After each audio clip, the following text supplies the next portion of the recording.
Class, जैसा कि पिछली कक्षा के अंदर मैंने इनके ब्लड सप्लाई के बारे में बताया था कि मैंने सप्लाई सिस्टमिक सर्कुलेशन के बारे में बताया था कि आयोटा हो गया, उसकी ब्रांच कौन कौन सी होती है, वो कैसे ब्लड सप्लाई करवाती है।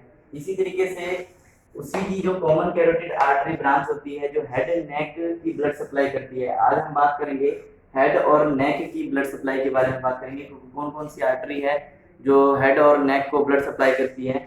तो सबसे पहले हम इसी की बात कर लेते हैं कि कॉमन कैरोटिड आर्टरी है, जैसे मैंने पिछले डायग्राम में बताया था, ये आर्क ऑफ एओर्टा से दो मेजर आर्टरीज निकलती है। एक तो होती है सबक्लेवियन आर्टरी और एक ब्रेकियोसेफेलिक आर्टरी, और एक ब्रांच सीधी डायरेक्ट कॉमन कैरोटिड आर्टरी की निकलती है। ठीक है, इस तरीके से मैंने बताया था।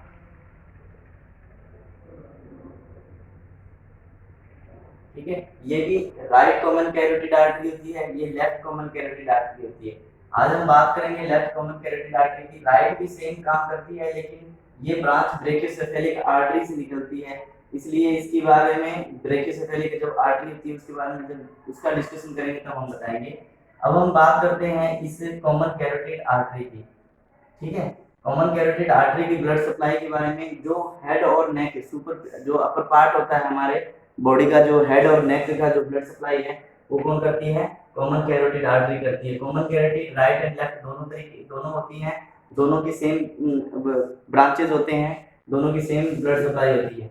तो इसके डिस्कशन के अंदर हमने पहले से ही कुछ आर्टरीज के बारे में लिख रखा है ताकि हमारा जो समय है वो ज़्यादा खराब ना हो। जैसे कॉमन कैरोटिड आर्टरी है, कॉमन कैरोटिड आर्टरी की ब्रांच निकलती है, दो ब्रांच होती हैं। कॉमन कैरोटिड आर्टरी की दो ब्रांचेज होती हैं, यहाँ पे लिख रखा है जैसे मैंने, एक्सटर्नल कैरोटिड आर्टरी और internal carotid artery. External carotid artery और इंटरनल कैरोटिड आर्टरी होती है, यहाँ से दो ब्रांच निकलती है। इन दोनों के ब्रांच जहाँ पर निकलते हैं, एक यहाँ पर कैरोटिड साइनस होता है, कैरोटिड साइनस होता है। कैरोटिड साइनस क्या होते हैं? ये कुछ नहीं होता है, एक पाउच लाइक स्ट्रक्चर होती है, एक पाउच लाइक स्ट्रक्चर होती है जहां पर बैरोरिसेप्टर्स प्रेजेंट होते हैं। बीपी को कंट्रोल करने के लिए, मैंने बीपी वाले जो चैप्टर पढ़ाया था उस कंडीशन में मैंने बताया था, बीपी को जो रेगुलेट करते हैं वहां पर इसके रिसेप्टर्स मौजूद होते हैं, यहाँ पे कैरोटिड साइनस के अंदर प्रेजेंट होते हैं। तो ये जो यहाँ पर बैरोरिसेप्टर्स होते हैं जो बीपी को रेगुलेट करते हैं, इनके स्ट्रेच होने, इनके ऊपर रिलैक्सेशन होने की वजह से जो ये स्टिमुलेट होते हैं, डायलेट होते हैं, रिलैक्स होते हैं, इसके ऊपर डिपेंड करता है। तो ये कैरोटिड साइनस होता है, और इसी को एक नाम और बोला जाता है, इसको बोलते हैं carotid body. Carotid body same है, बाइफर्केशन का मतलब होता है डिवाइडेशन। कॉमन कैरोटिड आर्टरी जब बाइफर्केट होती है एक्सटर्नल और इंटरनल कैरोटिड आर्टरी के अंदर, तब ये जो पार्ट होता है इसको क्या बोलते हैं? कैरोटिड बॉडी बोलती है।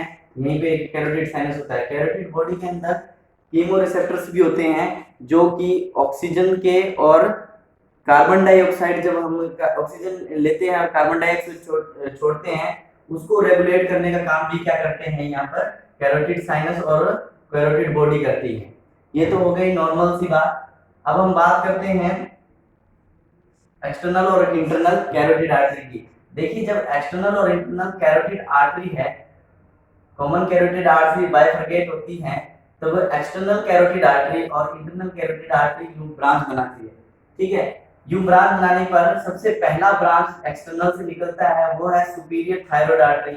ये सुपीरियर थायराइड आर्टरी क्या करती है? थायराइड ग्लैंड होता है हमारे नेक के अंदर, ये थायराइड ग्लैंड को सुपीरियर ऊपर की ओर से ये ब्लड सप्लाई करवाती है हमारे नेक के ऊपर, जो थायराइड ग्लैंड होती है उसको। और ये इसके साथ में किसके साथ में कम्युनिकेट करती है? इंफीरियर थायराइड आर्टरी के साथ में ये क्या करती है? कम्युनिकेट करती है, जो कि जो ब्रांच होती है किसकी? सबक्लेवियन आर्टरी की, जो थायराइड की जो ब्रांच है, थायराइड की जो आर्टरीज होती हैं उनके साथ में क्या करती है? ये कम्युनिकेट करती हैं और पूरे थायराइड ग्लैंड को ब्लड सप्लाई करवाती है। ठीक है, नेक्स्ट दूसरे की हम बात करें, जैसे लिंगुअल आर्टरी। सेकंड जो ब्रांच निकलती है, जैसे ही एक्सटर्नल की सेकंड जो ब्रांच निकलती है वो लिंगुअल आर्टरी। लिंगुअल का मतलब होता है हमारे जीभ के नीचे लिंगुअल ग्लैंड्स होते हैं। लिंगुअल आर्टरी हमारे बॉडी जो ये होते जा के अंदर जो जितनी भी ब्लड सप्लाई होती है वो लिंगुअल आर्टरी के द्वारा होती है। माउथ के अंदर ब्लड सप्लाई भी करती है ये, ठीक है। और इसके बाद में लिंगुअल आर्टरी कंप्लीट होने के बाद में पोस्टीरियर ऑरिकुलर आर्टरी, एक पोस्टीरियर ऑरिकुलर आर्टरी होती है। ऑरिकुलर का मतलब होता है year, ear canal. Ear canal ये मिडल ईयर को ब्लड सप्लाई करने में हेल्प करती है। कौन? पोस्टीरियर ऑरिकल, पोस्टीरियर साइड में जाकर ये क्या करती है, ये मिडल ईयर को ब्लड सप्लाई करती है, ठीक है। उसके बाद में नेक्स्ट जो ब्रांच होता है वो होता है फेशियल आर्टरी। फेशियल आर्टरी हमारे एक्सटर्नल कैरोटिड आर्टरी की जो ब्रांच है, एक्सटर्नल कैरोटिड आर्टरी की जैसे ब्रांच है, हम इधर यहाँ पे बनाते हैं एक्सटर्नल कैरोटिड आर्टरी,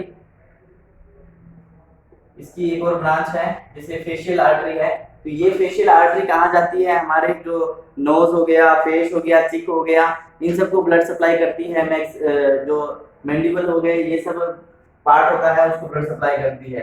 फिर है occipital artery. Occipital artery, occipital artery external की एक ब्रांच है जो कि पोस्टीरियर में जाके ऑक्सीपिटल जो पार्ट है हमारा, ये पीछे हेड के जो पीछे का पार्ट है उसको ब्लड सप्लाई करती है। एक्सटर्नल कैरोटिड आर्टरी ही ब्लड सप्लाई करती है इसकी। इसके बाद में हमने बात करने हैं असेंडिंग फेरेंजियल आर्टरी। असेंडिंग का मतलब होता है ऊपर की ओर जाते वक्त, ऊपर की ओर जाते वक्त फेरेंजियल, फेरिंक्स जो हमारे माउथ का जो फेरिंक्स पार्ट होता है उसको भी ब्लड सप्लाई कौन करता है, एक्सटर्नल कैरोटिड आर्टरी करती है। और मैक्सिलरी आर्टरी, मैक्सिलरी आर्टरी जो हमारे जो फेस का जो ये मुस्टैक्स वाला पार्ट होता है, यहाँ पे मैक्सिलरी पार्ट होता है और उसको ही ब्लड सप्लाई कौन करता है, मैक्सिलरी आर्टरी करती है। और मैक्सिलरी आर्टरी किसकी ब्रांच है, कॉमन एक्सटर्नल कैरोटिड आर्टरी की जो ब्रांच है इससे, ठीक है। नेक्स्ट हम बात करते हैं, हम ये जो ब्लड सप्लाई है कंप्लीट, ये सब एक्सटर्नल कैरोटिड आर्टरी की जो ब्रांच है उससे ब्लड सप्लाई होती है। दूसरी जो ब्रांच आती है internal carotid artery. Internal carotid artery का अगर हम डायग्राम बनाएं, अगर इंटरनल, एक सेकेंड एक पार्ट रह गया, ये सुपरफिशियल टेम्पोरल आर्टरी। ये सुपरफिशियल टेम्पोरल आर्टरी का मतलब ये है कि जो एक्सटर्नल कैरोटिड आर्टरी होती है, लास्ट जब इसकी ब्रांच कंप्लीट होने लगती है तो ये टेम्पोरल पार्ट, ये जो पार्ट होता है इसको ब्लड सप्लाई करने में हेल्प करती है। पूरा ये जो माइंड के जो टेम्पोरल पार्ट होता है इसको ब्लड सप्लाई करती है। कौन सी करती है, सुपरफिशियल टेम्पोरल पार्ट को ब्लड सप्लाई करती है एक्सटर्नल कैरोटिड आर्टरी, ठीक है। नेक्स्ट हम बात करते हैं, हम इंटरनल कैरोटिड आर्टरी की हम बात करें। इंटरनल कैरोटिड आर्टरी में हम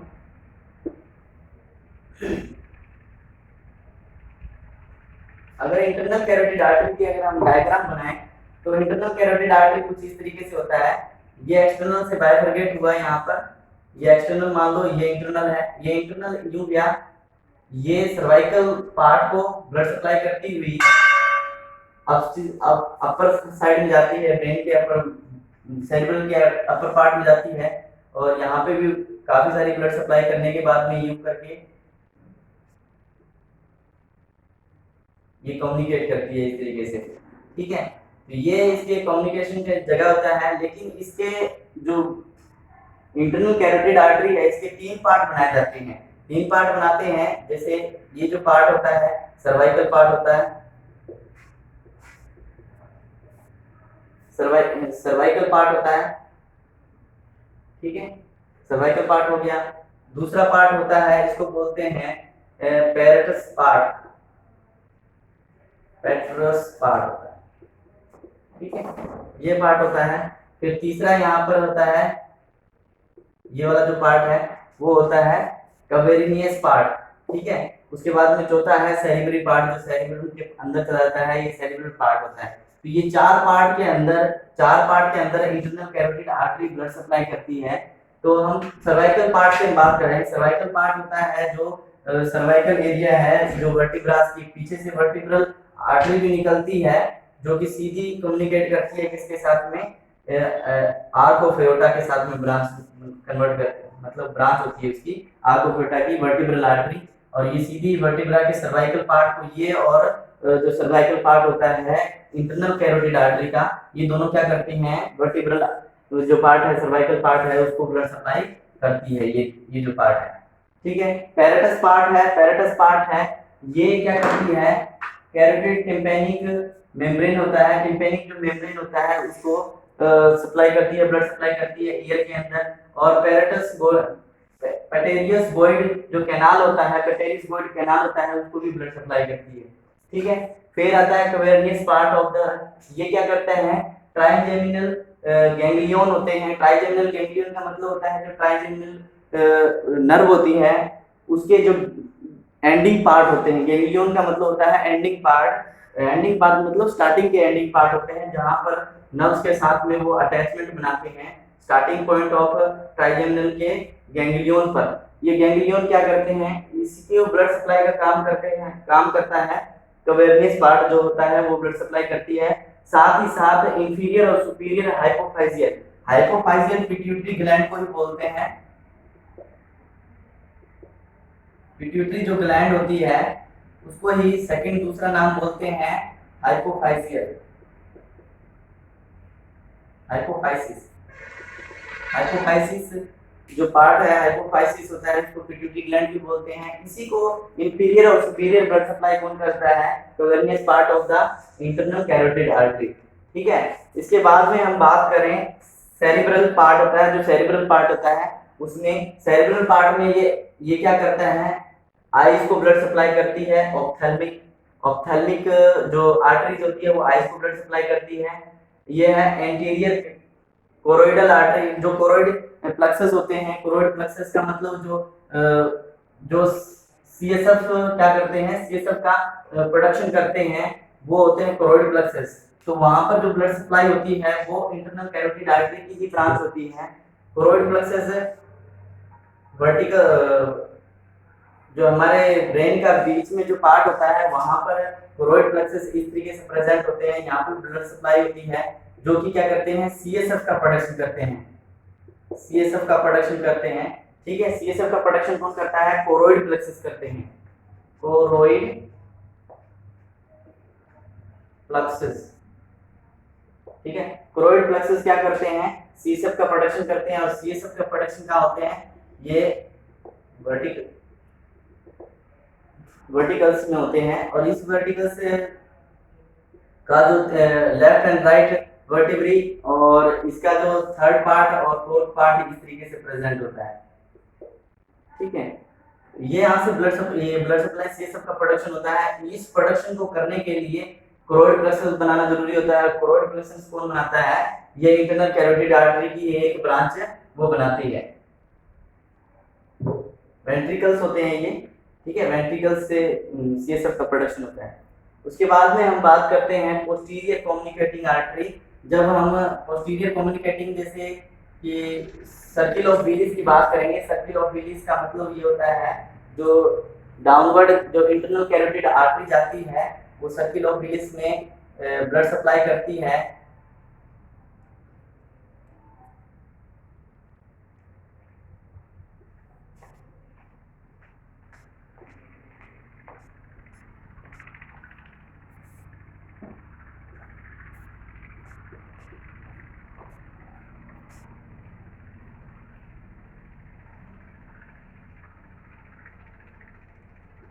ये सर्किल ऑफ विलिस है। इस डायग्राम को हम कंप्लीटली बना सकते हैं अगर देख के बनाएं तो। ठीक है, ये सिंपली अगर डायग्राम बनाने की बात करें तो ये सर्किल ऑफ विलिस है, मैं बताऊंगा किस तरीके से। ये इंटरनल कैरोटिड आर्टरी है। इंटरनल कैरोटिड आर्टरी की जो ब्रांच है वो किसमें खुलती है, यहाँ पर खुलती है। और ये पोस्टीरियर, ये एंटीरियर कम्युनिकेटिंग आर्टरी है, और यहाँ पे ये पोस्टीरियर कम्युनिकेटिंग आर्टरी होती है। ये posterior communicating artery internal carotid artery की ब्रांच होती है। ठीक है, फिर उसके बाद में एंटीरियर सेरिब्रल आर्टरी, ये एंटीरियर सेरिब्रल आर्टरी है जो यहाँ पे ब्लड सप्लाई कर रही है, ये एंटीरियर सेरिब्रल आर्टरी है। ठीक है, फिर middle cerebral artery, middle cerebral artery इसके अंदर नहीं होती है पर मिडल सेरिब्रल को ब्लड सप्लाई करती है, सेरिब्रम को ब्लड सप्लाई करती है। अब हम बात करते हैं सर्किल ऑफ विलिस का। सर्किल ऑफ विलिस क्या होता है,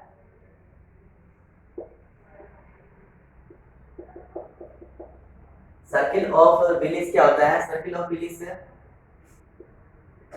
विलिस क्या ब्लड सप्लाई करती है, जो कि सेरिब्रम पार्ट, पोस्टीरियर और एंटीरियर सेरिब्रम पार्ट होता है उसको ब्लड सप्लाई करती है। डाउनवर्ड से अगर देखा जाए